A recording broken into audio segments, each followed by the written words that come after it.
They say if you want to see America's past, you visit Virginia. If you want to feel its soul, you go to Mississippi. But if you want a glimpse of its future, you go to Colorado.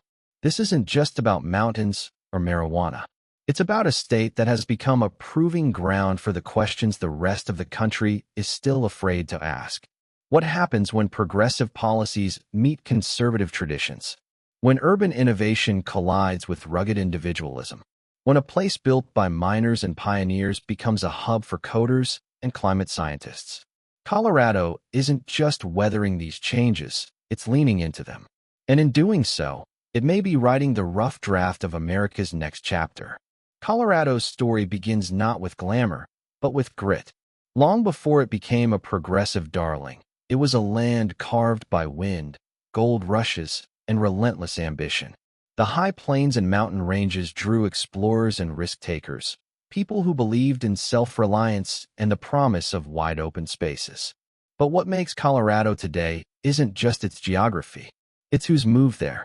Over the last few decades, Colorado has experienced a demographic transformation. Educated professionals from the coasts, tech workers escaping high prices in Silicon Valley, young families looking for safer schools, cleaner air, and a different pace of life. Even I made that move, trading a cramped East Coast apartment for the thin air and big skies of Boulder. This migration brought money, yes, but also values that would begin to reshape the state. A purple blend of libertarian streaks, environmental concern, and economic pragmatism. Suddenly, this was no longer just cowboy country. It was a lab for the modern American dream. In 2012, Colorado did something radical. It became the first U.S. state to legalize recreational marijuana. It wasn't just a policy shift, it was a cultural earthquake. Suddenly, pot shops popped up across Denver and beyond. Tax revenues soared. So did tourism. For many, it was a triumph of freedom and common sense. Why incarcerate people for something less dangerous than alcohol? Why not regulate it, tax it, and reinvest in communities? The numbers were hard to ignore. Over $2 billion in tax revenue, thousands of jobs, funding for schools, addiction programs, even public art. Marijuana became big business, and Colorado, its unlikely CEO. But success came with shadows. Some critics warned of increased youth access, impaired driving, and a haze over public health. Others argued that legalization disproportionately benefited wealthy investors while leaving behind communities most impacted by the drug war. Neighborhoods changed, sometimes for better, sometimes with gentrification's sting.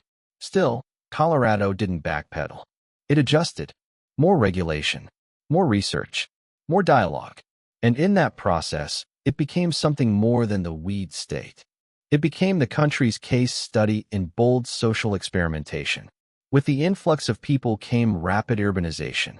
Cities like Denver, Boulder, and Fort Collins didn't just grow, they exploded. High-rises rose beside hiking trails. Craft breweries shared space with clean tech labs. And everywhere you looked, the future seemed to be arriving early. Colorado's cities began branding themselves as leaders in sustainable living. Electric buses, bike highways, zero-waste initiatives.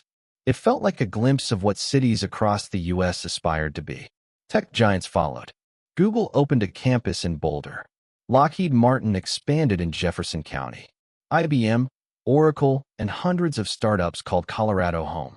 This wasn't just a boom, it was a reinvention. But the speed came with a price. Home prices doubled in just 10 years. Traffic that once moved smoothly now crawled. Smog, once rare in the thin mountain air, became a topic of concern. Locals, especially lower-income families, found themselves priced out of their own neighborhoods. I remember talking with a teacher in Denver who had to move 40 miles away just to afford rent.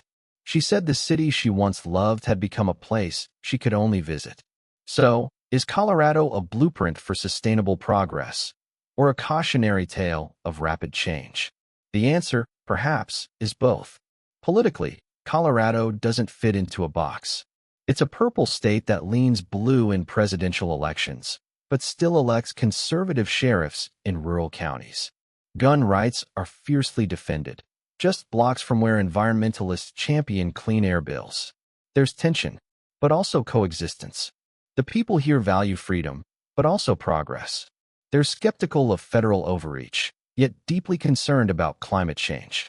It's not about left versus right, it's about what works. Culturally, it's a state in flux. Newcomers bring yoga studios and plant-based cafes.